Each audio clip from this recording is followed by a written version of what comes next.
Hi, welcome to our channel where we share the most intriguing stories. Before dawn, deep in the Alabama woods, a lone ex-Special Forces vet guards the land he bled to reclaim. But when a power-hungry HOA declares war on his private lake, he won't just defend his property, he'll unleash hell. This isn't suburbia, this is his perimeter. There's something sacred about the sound of your boots hitting the forest floor before dawn. No traffic, no voices, no artificial buzz. Just the whip-poor-wills, the rustle of trees, and the knowledge that every inch you see belongs to you and no one else. My name's Miles Decker. I'm 44, retired Special Forces, and these 110 acres out here in Tallapoosa County, Alabama, they're mine, bought and paid for, every square foot. Took me 4 years to clear out the brush, dredge, and restore the old lake bed, and build the kind of home most people only dream of once they've stopped pretending suburban misery is worth the mortgage. Out here, peace isn't a theory, it's a perimeter. So when a shiny black Mercedes pulled up on my gravel drive one Tuesday morning, kicking dust across the pines, I knew before the door even opened that trouble had found me. Trouble wore a pastel blazer, oversized sunglasses, and the kind of practiced smile that usually precedes a knife in the back. She stepped out like she was arriving for an estate appraisal. I'd seen her once before at the local feed store, barking into her Bluetooth headset about some landscaping violation. HOA royalty if I ever saw it. "Good morning," she said brightly, as if we'd already agreed to something. "You must be Mr. Decker." "I am," I replied, not moving from the porch. My coffee was still hot, and I didn't owe this woman anything except a raised eyebrow. "I'm Karen Ventris, president of the Cotton Ridge Shores Homeowners Association. I'm sure you've heard of us. We're the community just to the southeast of your lake." "That's a community." I sipped my coffee. "I thought it was a yacht club built on concrete and complaints." She laughed, but it didn't reach her eyes. "We're planning our annual summer celebration this weekend. A family event, music, games, a floating barbecue, that sort of thing. The lake is the perfect location." I waited, letting the silence hang until she felt the need to keep talking. "Well, naturally, the HOA board voted to hold it right here, on this beautiful lake of yours. It's so close to our homes, and frankly, the community deserves to enjoy the natural beauty of the area. It would really mean a lot to the families my face didn't change. That lake's not part of your development." "Oh, I understand you technically own the land," she said, emphasizing technically, like it was a loose thread she could pull. "But surely you wouldn't want to stand in the way of a community tradition. These kinds of events bring people together. I didn't realize your traditions involved trespassing." She blinked. I stood up slowly, set my coffee down on the rail. "This land, this lake, every tree and muddy footprint you see from here to your manicured curbside mailboxes belongs to me. I've got boundary maps, topographical surveys, and a notarized deed that predates your HOA by 3 decades. Your people step on my property without permission, and it won't be a picnic. It'll be a police report." Karen's smile faltered just a hair, the corner of her lip twitching like a rebooting AI. "I'm sure we can come to some kind of understanding. No need to get hostile." "I'm being polite," I said, stepping off the porch and walking toward the sign I'd just put up last week. I tapped the freshly painted letters with my knuckle. "Private property, no trespassing, armed surveillance in use." "You're welcome to share this information with your HOA board," I continued. "In fact, I encourage it. And tell them if I see so much as a folding chair on this shoreline, I'll be calling the sheriff before I finish my morning eggs." Karen's eyes narrowed. "You do realize how this will make you look." To the community, I leaned in just enough to let her smell the gun oil from my work gloves. "Ma'am, I stopped giving a damn about appearances the same day I learned how to clear a room with 6 rounds and no backup. Now get off my land." She turned without another word, her heels crunching the gravel with deliberate venom. As she climbed back into the Mercedes, she offered one last plastic smile through the window. "You'll regret this, Mr. Decker. We're all neighbors after all." She drove off like she owned the road. Too bad I owned the one that mattered. Friday morning broke hot and muggy, the kind of Alabama summer day that made you sweat just for existing. I'd just come back from checking trail cameras along the south tree line when I heard the unmistakable clunk of metal striking wood. That sound doesn't belong out here. I know every bird call, every frog croak, every natural groan of this land, and that wasn't one of them. I followed the noise toward the shoreline, and sure enough, as I broke through the last row of trees, I saw the intruders. A half-dozen men in bright orange safety vests were unloading aluminum segments of a floating dock. They had folding tables, coolers, a portable toilet halfway off the trailer, and one guy was trying to hammer in stakes for a banner that read, "Cotton Ridge Summer Splash 2025, Family Fun at the Lake." I stood there for a second, just watching, trying to figure out if I was hallucinating or if HOA brain rot had reached some new level of bold.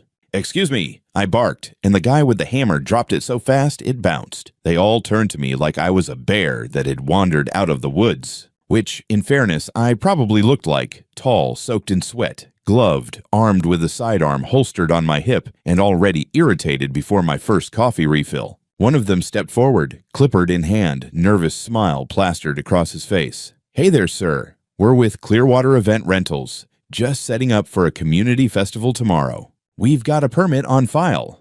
He handed me a crumpled printout. It was a mock-up of a HOA use permit with a fuzzy HOA logo, the name Cotton Ridge Shores at the top, and a sloppy sketch of the lake. The boundaries were laughable. According to their drawing, half my forest was labeled overflow parking.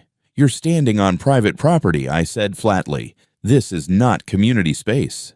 This lake isn't part of Cotton Ridge. This permit is meaningless." The guy looked back at his crew, already loading equipment onto the dock frame.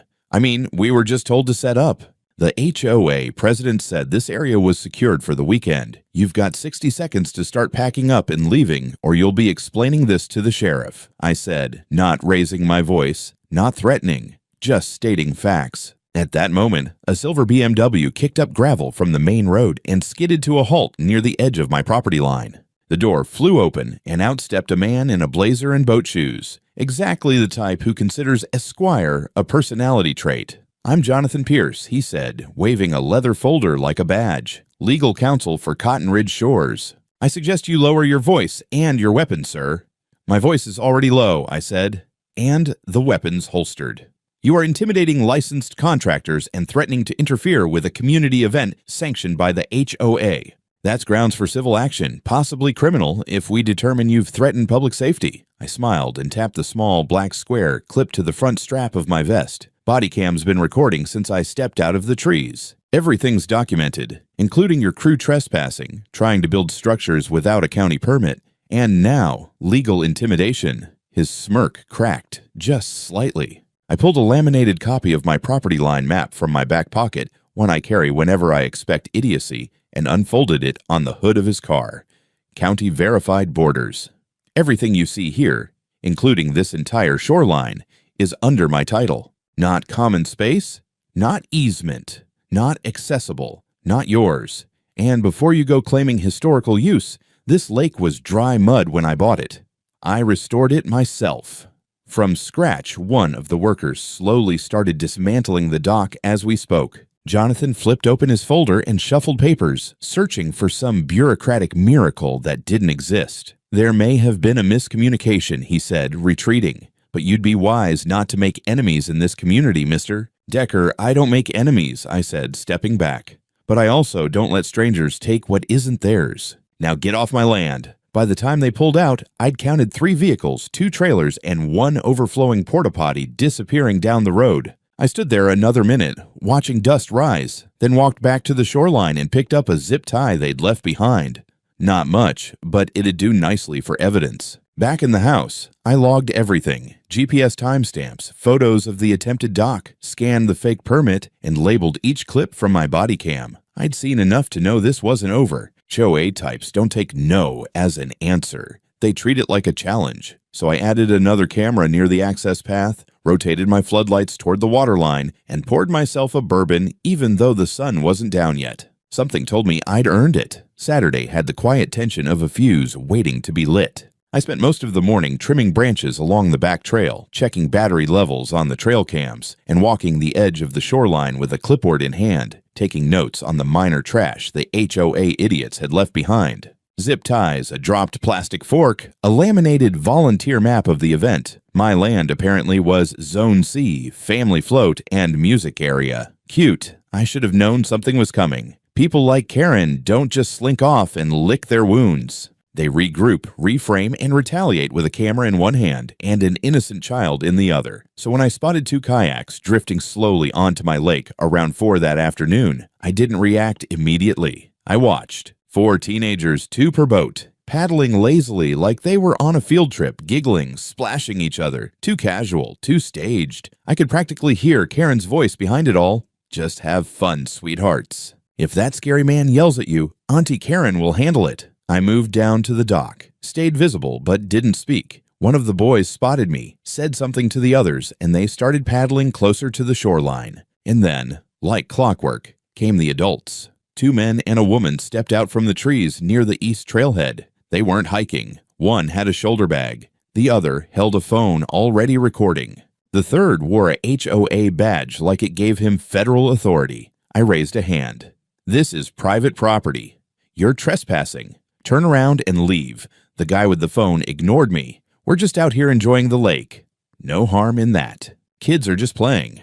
What are you so afraid of? I could already see the setup push me, provoke me, then film the reaction out of context. They wanted me to say something dumb. Maybe flash a weapon. Anything that could be edited into a viral HOA victory post. Angry man threatens innocent families. One of the kids jumped off a kayak and waded ashore, dripping and grinning like it was a joke. The girl with him followed. I stepped forward, calm, even voice. You are trespassing on private property. You have been warned. Cameras are recording. Leave now. From the trail, the woman suddenly shouted, "He's threatening children." You're scaring them. And just like that, Karen emerged from the woods, like a director arriving for her cue. Designer blouse, clipboard, high heels, because of course, and a smug expression that made my molars grind. There he is. The man terrorizing our community, she cried, loud enough to echo off the trees. I didn't answer her. I pulled out my phone, dialed directly to the local sheriff's office. Sheriff's dispatch.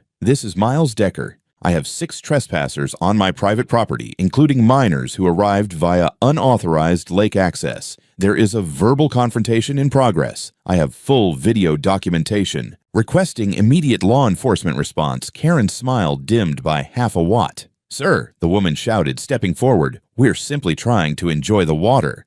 You don't own the entire lake. Yes, I said flatly, still on speaker. I do. County deed number 862503, registered under my name. They've been informed. They're refusing to leave. The man with the camera kept filming.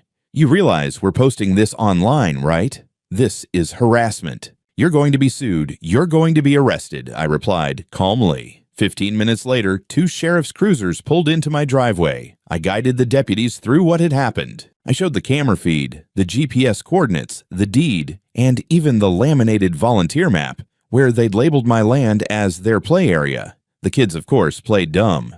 We didn't know it was private. One girl even started crying. The adults started walking back before they could be questioned. Karen argued loudly. Officer, this man has been hostile from day one. This lake is part of our natural shared environment. The deputy cut her off. Ma'am, the county GIS records are clear. This lake and its surrounding land fall entirely within Mr. Decker's private parcel. You and your group are trespassing. Karen's tone shifted fast, from righteous to indignant victim. Well, we didn't mean to intrude. The children just drifted. Surely you're not going to arrest anyone over a swim. No, the deputy said, but you are being issued a formal trespass warning. And if you or any member of your HOA steps foot on this property again without written permission, the next call will involve cuffs. I signed my copy of the warning and watched as Karen and her entourage marched back toward their SUVs, red-faced but quiet, for once. Before the officers left, one of them pulled me aside. You got more cameras than we do, Mr. Decker, he said with a half-smile. Might want to add a couple more by the South Path. Something tells me they're not done. Yeah, I muttered. I was thinking the same thing. That night, I checked every angle of the property. Cameras were still live, sensors armed, perimeter intact. But the fuse was lit now. And I knew Karen didn't care how long the burn took, so long as it exploded on someone else's land. By Sunday morning, my patience was wearing thin, and my coffee tasted like I'd filtered it through barbed wire. The storm clouds rolling in over the lake mirrored my mood, low, heavy, and ready to break. I woke up early to take a circuit around the perimeter, same routine I'd done every morning since the HOA decided to play colonizer with my property. Normally, the air smelled like pine, wet dirt, and lake water. That morning, though, it hit me the moment I opened the front door. Burnt plastic and something chemical, sour and synthetic. I followed the scent down the gravel path to the main gate. The lock was hanging loose, the shackle cleanly snapped, not cut. Torqued open like someone had used a pry bar in a truck bumper. I bent down, examined the metal. Fresh scrapes, paint transfer. Faint tire tracks veered off into the grass before vanishing toward the tree line. And then I saw the shoreline. Garbage.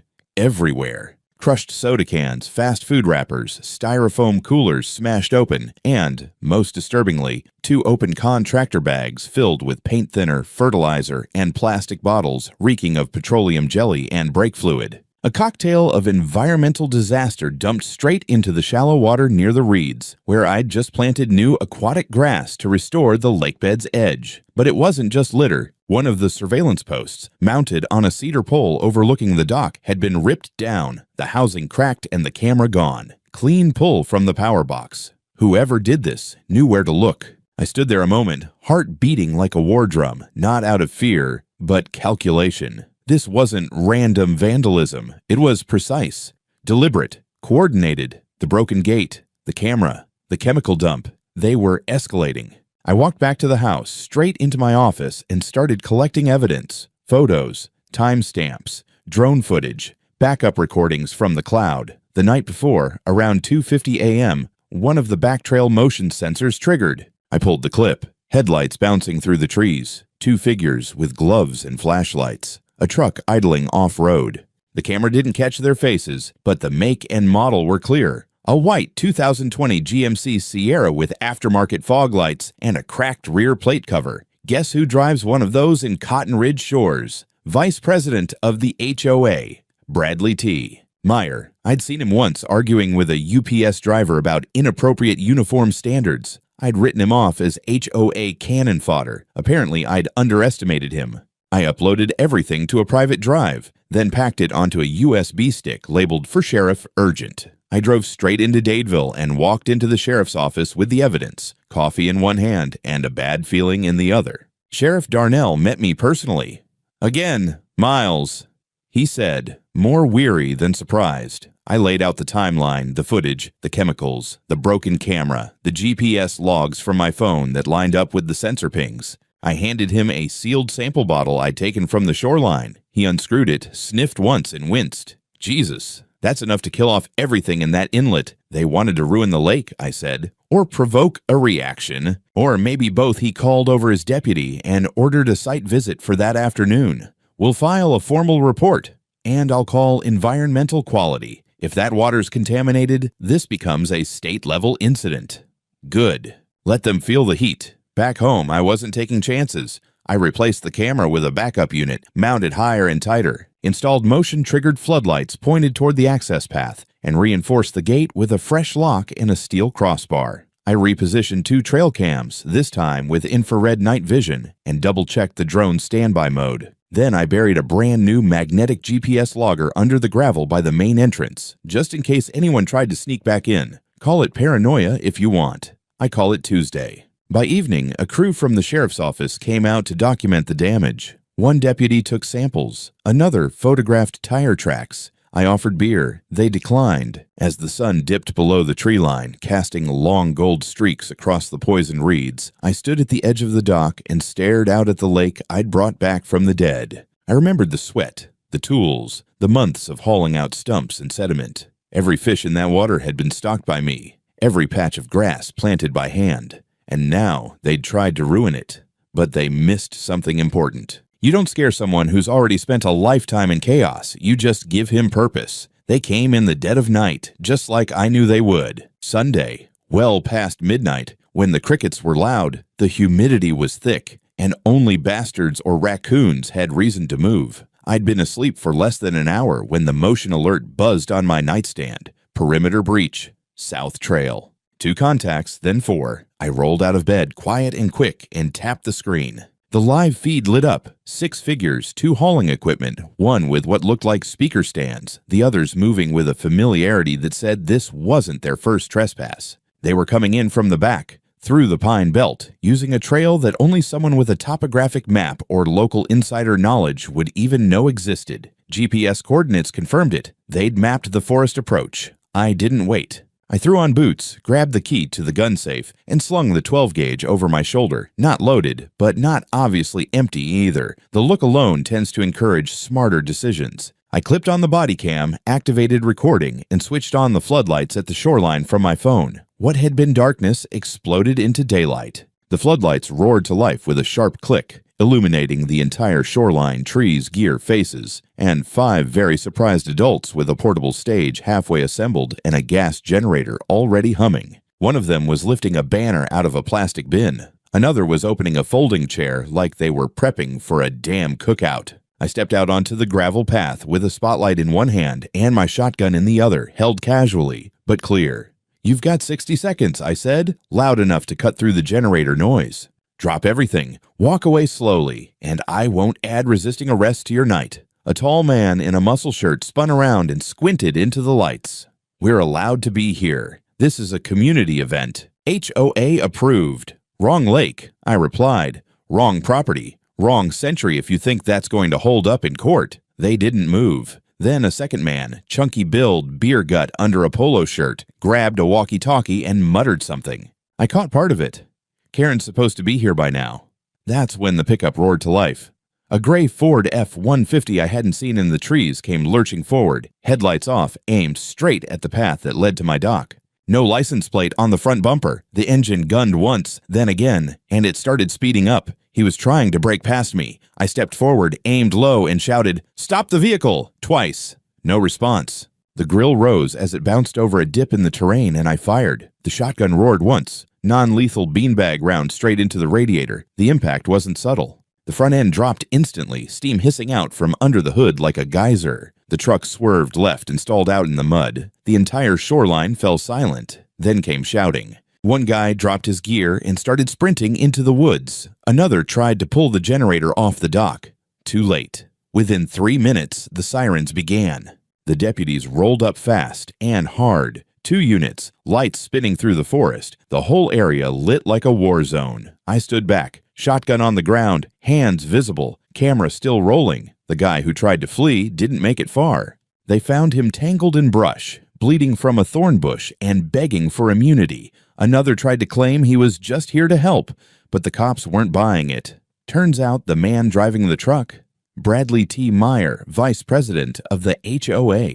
The one I'd flagged in the surveillance footage from the Sabotage the night before. The deputies handcuffed all 6, Meyer, 2 other board members, and 3 volunteers who claimed they thought the land was shared recreational space. When asked to produce a permit, they showed a forged HOA access license, again with My Lake, drawn inside their fake boundaries. While the deputies processed them, one officer walked the site with me. We found an opened canister of fireworks, 3 unplugged floodlights, dash extension cords leading back to a vehicle hidden under a camo tarp.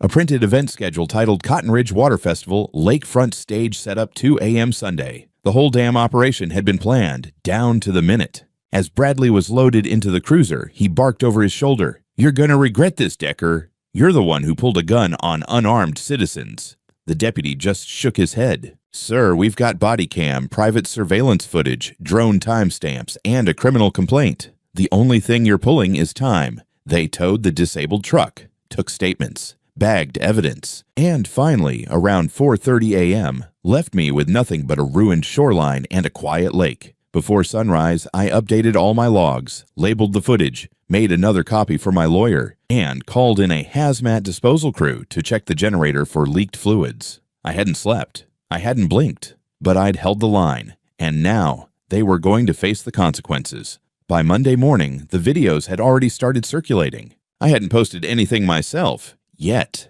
but someone at the sheriff's office must have leaked a clip. Maybe a deputy who was tired of HOA drama, or maybe it was one of the bystanders who'd driven past the convoy of police cars leaving my property at dawn. Either way, by the time I poured my second cup of coffee, the footage of Bradley Meyer screaming, "You'll regret this," while in cuffs had over 10,000 views and climbing. I didn't mind. Let the world see what happens when private citizens get pushed too far. The sheriff called just after 9. "Miles," he said, voice a little more formal than usual, "you need to come down to the courthouse. They've moved fast. Judge Harwell wants to see everything you've got. GPS data, camera logs, full timeline. How fast are we talking? Emergency hearing.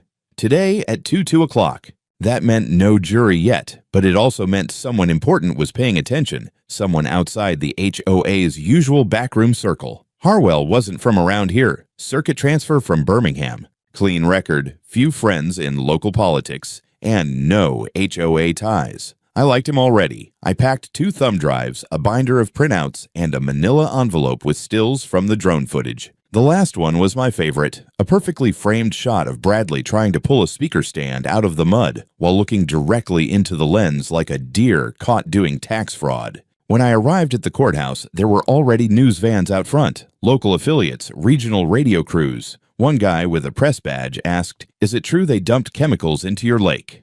"Ask the sheriff," I said, walking past him. Inside the hearing room, the HOA's legal team sat like overfed cats. 4 of them, including the slick-haired lawyer who'd threatened me during the first incident. Across the aisle were 3 folding chairs for the accused. Only 2 were occupied, Bradley still defiant in a too-tight sport coat, and a red-faced woman from the planning committee. Karen wasn't there. Yet. The judge walked in at 2:05 sharp and cut straight to business. "Mr. Decker," he said, "you have requested an emergency injunction against further contact or encroachment by the Cotton Ridge Shores Homeowners Association. Is that correct?" "Yes, Your Honor, and I have documentation to support ongoing harassment, attempted land seizure, environmental sabotage, and organized trespassing." Bradley scoffed loud enough to get side-eyed by the bailiff. I laid out everything: timestamps, sensor logs, security footage, drone coverage, GPS overlay maps comparing my deeded boundaries with HOA's fake festival plan. I even submitted the forged access document one of the idiots had waved at the deputies during the raid. Harwell's clerk reviewed it and nodded. Then came the moment I'd waited for. "Your Honor," I said, pulling out one last sheet, "I'd also like to submit a signed affidavit from the equipment rental company." They confirmed that the generator, speakers, and stage were rented by the HOA using a community event fund, signed by President Karen Ventris. The room went dead silent. Bradley shifted in his chair like he'd swallowed a fishhook. I wasn't done. And I added, I have a voicemail, time-stamped and traced, where Karen Ventris personally instructed a board member to make sure the lake is accessible whether he likes it or not. The judge raised an eyebrow. "You have this recording now?" "Yes, sir." "Would you like to hear it?" And then we played it. Loud and clear, Karen's voice dripping with condescension and casual criminal intent. "I don't care what that ex-soldier says. This is our lake now. If he wants to make trouble, let him. Nobody's going to back him once the festival starts." By the end, Harwell's face was stone. He looked at the HOA lawyer. "You said your client believed the lake was public?" The man cleared his throat. "That was her understanding, based on a forged map and a lie," the judge interrupted. "Effective immediately, I am issuing a temporary restraining order prohibiting any HOA member, officer, or contractor from entering Mr. Decker's property. Furthermore, I am referring this matter to the district attorney for review of criminal conduct, including fraud, trespassing, and environmental violations." Bradley's face fell like a dropped cake. The other woman looked ready to faint. And just as we were wrapping up, Karen finally arrived, in a tailored white suit, sunglasses indoors, and a purse big enough to hold a small dog and a subpoena. She walked in like she owned the courthouse. She stopped cold when she saw the deputies waiting. The judge didn't even look up. "Mrs. Ventris, thank you for joining us. Please take a seat. You're about to be sworn in." The dominoes had started falling, fast and loud. Karen Ventris did not sit down quietly. The moment the oath was read and the judge asked her to confirm her identity, she launched into what I can only describe as a PR meltdown disguised as testimony. "I am Karen Louise Ventris," she declared, with the dramatic flair of a Southern belle on trial for poisoning the lemonade. "President of Cotton Ridge Shores, HOA, elected unanimously, and I will not be spoken to like a criminal in front of—" whoever he is." She pointed at me like I'd tracked mud into her ballroom. The judge raised an eyebrow.